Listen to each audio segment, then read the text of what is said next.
भइल हरि से मन माया में अझुराइल काया मिलल जब से ना बैर भइल हरि से ना प्रीत भइल हरि से ना याद करार आवे के बैरिया कैनी एहन गरी में अझुरा के अभिमान के बहिया धैनी ना याद करार आवे के बेरिया कैनी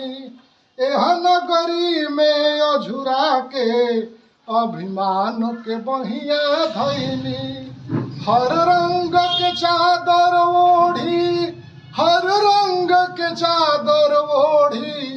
हर रंग के चादर ओढ़ी सगरे ठगनी सबसे ना बैर भइल हरि से ना प्रीत भइल हरि से ठगही में ठगैनी ऐसन कुछ लागल नाही पाता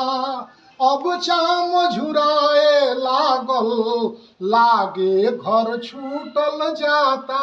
69 से सुनतानी कि भोजपुरी भाषा के दर्जा के मांग होता बाकी अब बुढ़ा दिया भोजपुरी धीरे धीरे एक पतन होता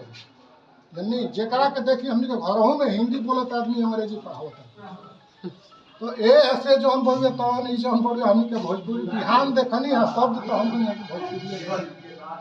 हिंदी के नाम से हिंदी में भी लिखे ना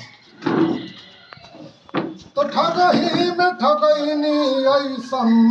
कुछ लागल नहीं पाता अब चाम झुराए लागल लागे घर छूटल जाता जाता ई जवानी छोड़त जाता ई जवानी छोड़त भव पार होई कैसे ना पैर भइल हरि से ना प्रीत भइल हरि से सब सान डम्बर लागे पानी के जस बुलबुला सब सान डम्बर लागे पानी के जस बुलबुला अध्यात्म के पकड़ल चाही मनवा मोर खेले झूला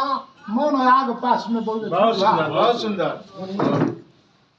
अध्यात्म के पकड़ल चाही पर मनवा खेले झूला